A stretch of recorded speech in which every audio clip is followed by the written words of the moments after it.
미국의 영적 대각성 운동을 주도했던 인물 가운데 조나단 에드워즈 목사님이 있습니다.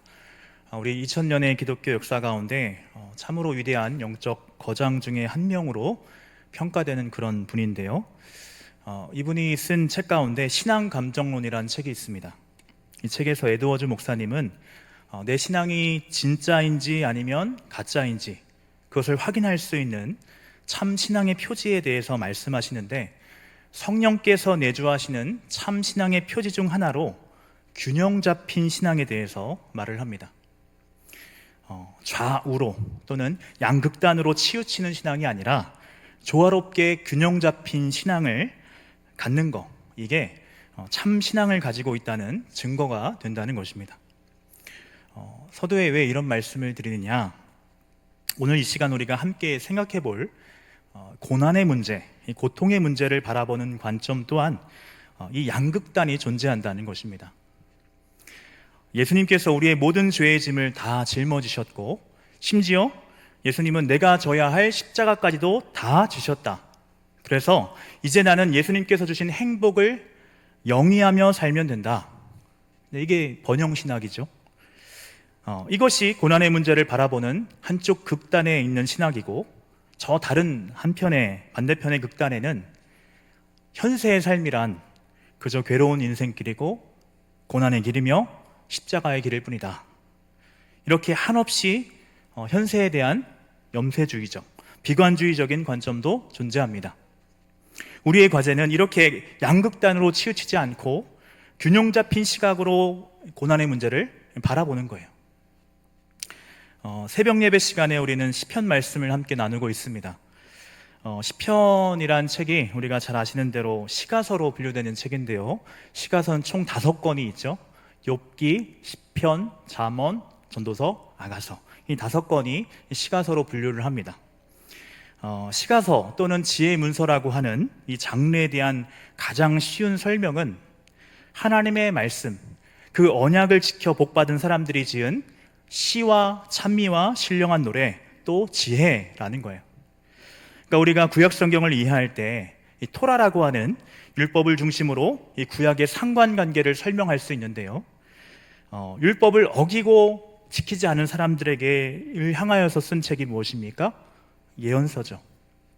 이와 반대편에 서 있는 책이 바로 시가서입니다. 하나님의 말씀, 율법을 지키는데 어떻게 인간이 하나님의 말씀을 다 지켜 행할 수 있겠습니까? 하나님의 기준에서 볼 때 한없이 부족하고 못 미치죠. 그러나 적어도 내가 아는 선에서 정말 지키려고 노력하고 하나님 말씀에 순종하려 하려고 할 때 하나님께서 복을 주시더라는 거예요. 신명기 28장에 나오는 복과 저주에 대한 말씀처럼 정말 하나님께서 그렇게 놀라운 복을 주십니다. 지금 휴가 중이신 장 목사님이 잘 사용하는 그런 관용적인 표현이 있죠. 나가도 복을 받고 들어가도 복을 받고 원수가 7길로 채러 들어왔다가 7길로 도망가게 된다는 그런 복을 정말로 하나님께서 주십니다. 여러분, 그렇게 하나님으로부터 큰 복을 받은 사람들에게서 여러분 뭐가 터져 나오겠습니까? 감사와 찬양과 시와 신령한 노래와 지혜, 이런 게 막 터져 나오겠죠. 그래서 우리가 시편을 처음부터 잘 읽어보면 시편의 아주 중요한 중심 주제 중에 하나가 뭐냐 하면 의인의 길이 있고 악인의 길이 있다는 거예요. 이 얘기를 첫 번째 시편인 시편 1편부터 얘기를 하죠.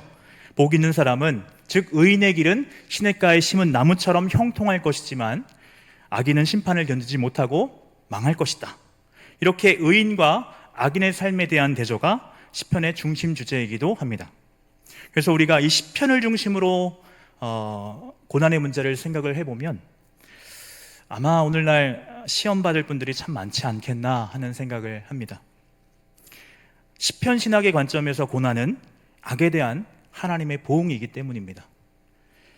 여러분, 그런 의미에서 욥기서가 시가서의 한 자리를 차지하고 있다는 것이 얼마나 큰 위안이 됩니까? 욥과 같이 당대의 완전한 자라 평가를 받았던 이 평가가 사람의 평가가 아니었잖아요. 하나님의 평가였잖아요. 얼마나 그의 삶이 의롭고 경건했던지 하나님이 사단에게 자랑하고 싶을 만큼 그렇게 의로운 삶을 살았던 인물이 욥인데, 그런 의인도 고난을 받더라는 거예요. 도무지 인과관계로 설명할 수 없는, 인간의 지성으로 이해하기 어려운 그런 고난도 있다는 것을 욥기서를 통해서 우리는 알게 되는 것이죠. 그런데 우리가 복음서를 잘 읽어보면 예수님 당시의 사람들은 어땠습니까? 그들은 시편만 봤지 욥기서는 읽어보지 않았던가 봐요.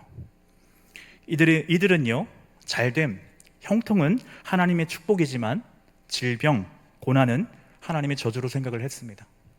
그래서 예수님께서 오셔서 참 많은 일을 하셨는데 그 가운데 이렇게 그릇된 생각들도 바로 잡아주셨던 거예요.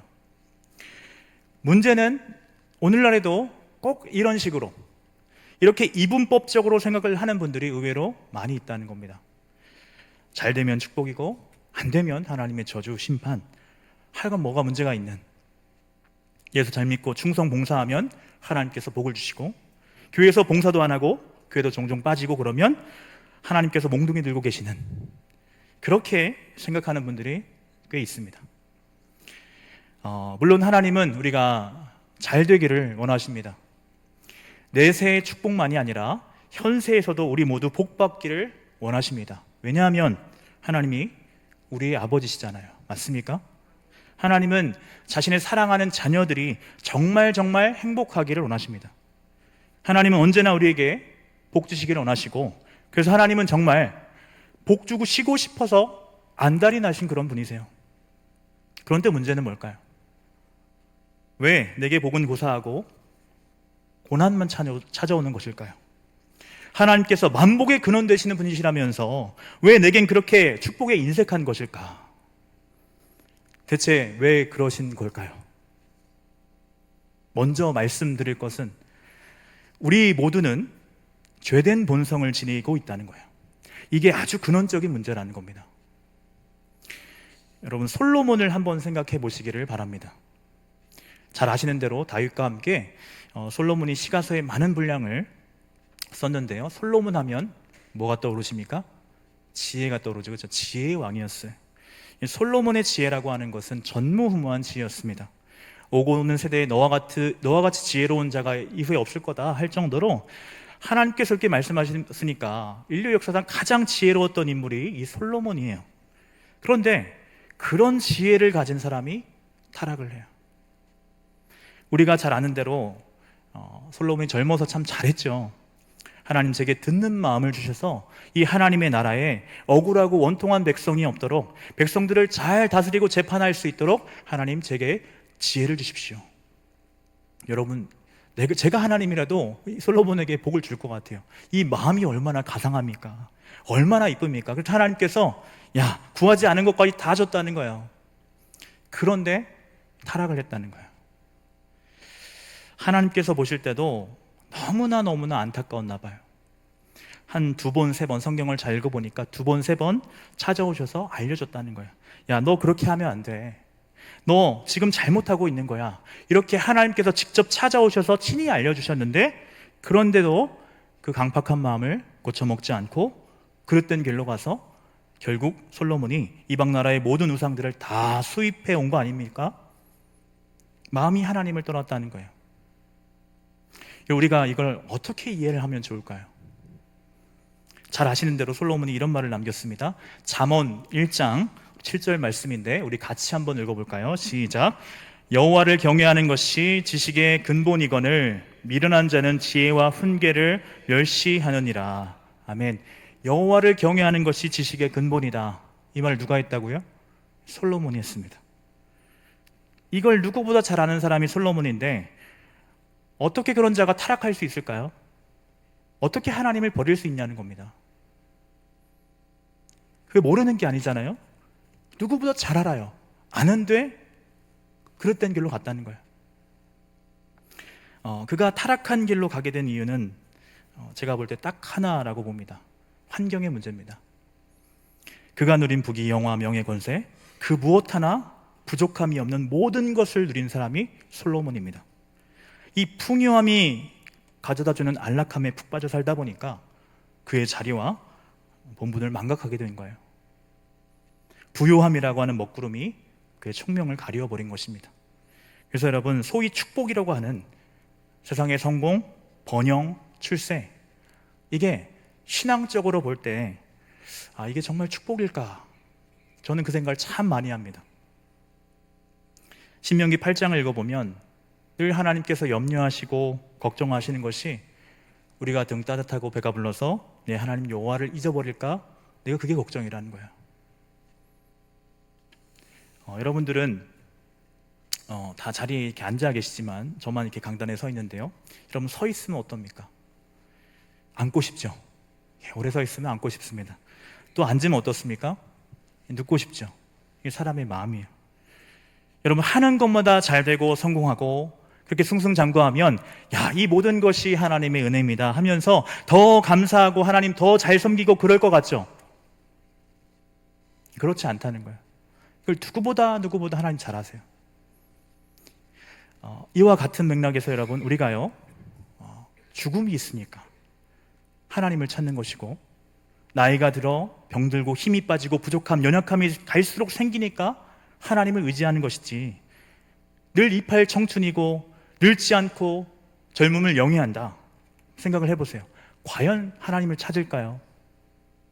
여러분 이것이 바로 노아 시대의 사람들이 우리에게 주는 교훈 아닙니까? 여러분 노아 시대로 말할 것 같으면 1000년을 살았어요. 정말 1000년을 살았습니다.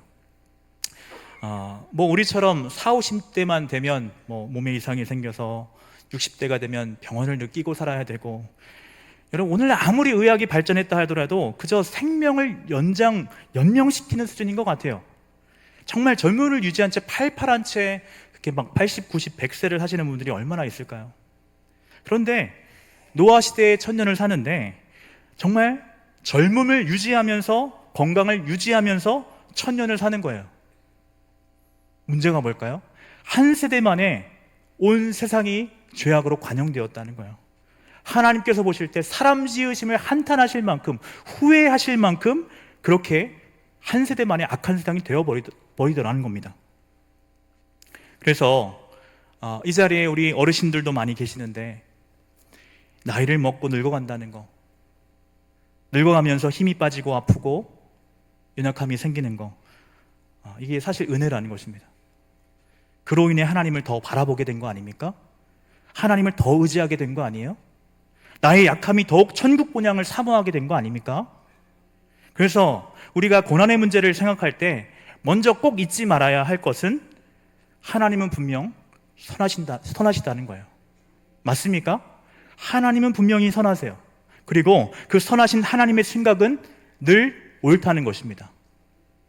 하나님은 나에게 최고의 좋은 것을 주고 계시다는 사실을 결코 의심하지 마시기 바랍니다. 그래서 하나님이 축복에 인색하고 고난을 더 많이 주시는 이유는 죄된 본성을 지닌 우리에겐 형통과 부요함보다 고난이 더 유익하기 때문이라는 사실을 믿으실 수 있기를 바랍니다. 이것이 머리로 이해하는 것은 쉽지만 고난의 한복판에 있는 사람이 이 믿음을 붙잡기는 사실 쉽지 않다는 것을 우리 모두 잘 압니다. 여러분, 하나님은 결코 우리가 감당할 수 없는, 감당치 못할 시험을 허락하지 않으신다고 말씀하셨습니다. 또 시험 당할 즈음에 피할 길을 내사 우리로 능히 감당하게 하시는 하나님이신 줄 믿습니다. 중요한 것은 하나님께서 내가 겪고 있는 이 모든 상황을 알고 계시다는 거예요. 하나님께서 지금 다 보고 계시다는 거예요. 내가 겪는 이 시련, 이 고난이 우연한 것이 아니고 하나님의 섭리, 하나님의 뜻 가운데 있다는 사실을 믿으실 수 있기를 바랍니다. 분명 하나님의 선하신 목적하심이 있다는 거예요. 여러분, 그렇다면 하나님께서 우리 성도에게 고난을 주시는 가장 큰 목적이 무엇일까요? 오늘 말씀 8절과 9절 상반절을 같이 좀 읽어보겠습니다. 시작. 그가 아들이시면서도 받으신 고난으로 순종함을 배워서 온전하게 되셨은즉. 아멘. 하나님께서 우리에게 고난을 주시는 궁극적인 목적은 온전하게 하시기 위함이라고 말씀합니다. 우리 야고보서 1장의 말씀을 보면 이와 동일한 말씀을 우리가 확인할 수 있는데요. 야고보서 1장 2절에서 4절 말씀도 같이 좀 읽어보겠습니다. 시작. 내 형제들아, 너희가 여러 가지 시험을 당하거든 온전히 기쁘게 여기라. 이는 너희 믿음의 시련이 인내를 만들어내는 줄 너희가 알미라. 인내를 온전히 이루라. 이는 너희로 온전하고 구비하여 조금도 부족함이 없게 하려 함이라. 아멘. 온전하고 구비하여 조금도 부족함이 없게 하려 함이라. 그러니까 온전케 하시기 위해서 고난을 주신다, 이렇게 말씀합니다. 여러분 혹시 쇠를 단조하는 단조 공장에 가보신 일이 있습니까? 튼튼한 철강을 얻기 위해서 단조하는 단조 과정을 보면 이 쇠가 얼마나 고생인지 몰라요. 불 속에 들어갔다가 나와서 망치에 얻어맞고, 또 이번에는 물 속에 들어갔다가 나와서 얻어맞고, 또 물 속에 들어갔다가 나와서 얻어맞고, 이 과정을 계속 반복을 하는데, 여러분 왜 그렇게 사람들이 이 쇠에게 몹쓸 짓을 할까요? 쇠가 불에 들어가고 두드려 맞고 물에 들어가고, 이 모든 과정을 통해서 쇠에 있는 불순물이 다 떨어져 나간다는 거예요. 그러면서 단단해진다는 거예요. 욥도 이 사실을 잘 알았던 것 같습니다. 그래서 욥이 이런 고백을 하지 않습니까? 욥기서 23장 10절입니다. 우리 같이 한번 읽어보겠습니다. 시작. 그러나 내가 가는 길을 그가 아시나니 그가 나를 단련하신 후에는 내가 순금같이 되어 나오리라. 아멘. 사랑하는 여러분, 하나님은 우리가 순금과 같이 되게 하시기 위해서 고난을 주시고 연단의 과정을 주신다는 것입니다. 그렇다면 여러분, 고난의 궁극적인 목적인 온전케 됨, 순금과 같이 온전케 된다는 것은 구체적으로 어떠한 변화, 어떠한 상태가 된다는 것일까요? 여기서 온전케 된다는 것은 그 외형적인 변화를 말하는 게 아닙니다. 그렇다고 도덕적으로 흠결이 없는 사람이 된다는 것도 아닙니다. 여기서 말하는 온전함이란 하나님과 나의 이 관계와 하나님과의 관계에 깊은 연관이 있는 말이에요. 그래서 오늘 본문을 다시 잘 보시면 온전케 되는 비결에 대해서 뭐라고 말씀합니까? 순종함을 배워서 온전케 되셨다. 그러니까 온전케 되는 비결이 뭐라는 거예요? 순종이라는 거예요. 순종. 복종이 아닙니다. 굴종이 아닙니다. 맹종도 아닙니다. 순종이라는 거예요. 순종. 이전에 담임 목사님께서 새벽 예배 시간에 복종과 순종에 대한 이야기를 하셨었는데요. 여러분, 복종과 순종이 다른 게 뭘까요? 복종은 사전의 의미를 찾아보니까 남의 명령이나 의사를 그대로 따라서 쫓음, 이렇게 되어 있더라고요. 순종은 순순히 따름, 그게 순종이래요.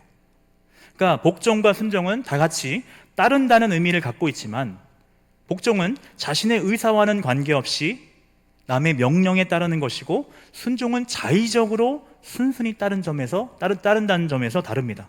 그러니까 군대에서 상관의 명령에 부하들이 따르는 것이 복종의 대표적인 예라고 할 수 있겠죠. 원해서 따르는 게 아니라 어쩔 수 없이 하는 거예요. 내 의사, 내 생각과는 전혀 다른데 그럼에도 어쩔 수 없이 하는 것이 복종입니다. 복종이나 순종 모두 외형적으로 드러나는 모습은 같습니다. 복종해서 예배할 수 있고, 복종해서 교회 봉사할 수 있고, 복종해서 섬길 수 있어요. 근데 중요한 것은 하나님께서 정말 소중하게 여기는 것이 무엇입니까? 우리 마음이에요. 마음의 중심을 보시는 분이 우리 하나님이세요. 그래서 복종은요, 물론 안 하는 것보다야 낫겠지만 사실 전혀 하나님의 기쁨이 되지 않습니다. 그래서 저는 복종을요, 이렇게 정의를 좀 하고 싶습니다. 의지의 불순종 상태가 복종이다. 따라해 보겠습니다. 의지의 불순종 상태가 복종이다. 여러분들이 교회 봉사를 할 때에도 어쩔 수 없이 하는 수 없어서 하는 그런 복종이라면 아직 여러분의 의지가 굴복하지 않는 거예요. 다시 말해서 여전히 내가 살았고 죽지 않은 거예요. 나의 이 의지를 내려놔야 됩니다. 여러분 어떻습니까? 여러분 순종의 사람입니까? 아니면 복종하는 삶을 살고 계십니까?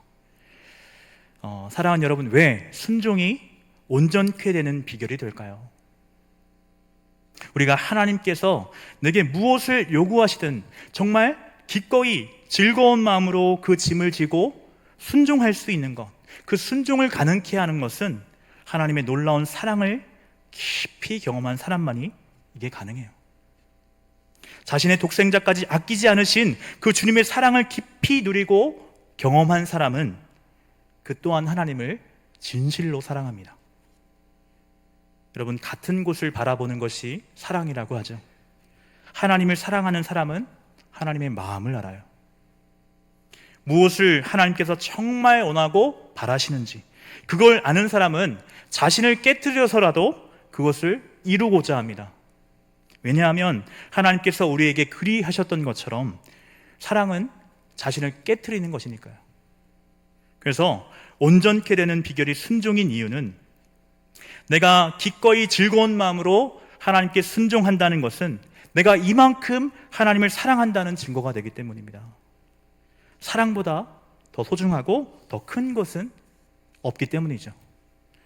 여러분, 하나님 사랑하십니까? 하나님 사랑하십니까? 그렇다면 바라기는 고난의 쓴잔도 기쁨으로 감내할 수 있는 저와 우리 성도님 되시기를 바랍니다. 하나님께서 사랑하는 자에게 고난을 주시는 목적은 자명합니다. 순종을 통해 하나님의 사랑을 더 깊이 깨닫고 맛보게 하심으로 그 사랑 안에서 하나가 되는, 마치 성삼위 하나님의 관계처럼 사랑 안에서 온전한 하나를 이루는, 그렇게 온전케 하시기 위함이라는 거예요. 하나님은 언제나 더 깊은 사랑의 자리로 우리를 이끄십니다. 그 길이 눈물이 없이는 지날 수 없는 고통의 언덕이고 모든 것을 포기하고 내려놓아야만 하는 순종의 길이라 할지라도 그 길 위에 우리 주님께서 두 팔 벌리고 기다리고 계신다면 그 길로 나아가야 하지 않겠습니까? 사랑하는 여러분, 하나님 우리의 아버지가 되십니다. 믿음을 가지십시오. 신실하게 주님을 믿고 따르는 자들을, 그들의 걸음을 우리 하나님께서 인도하시고 잘 되게 하십니다. 기도하겠습니다.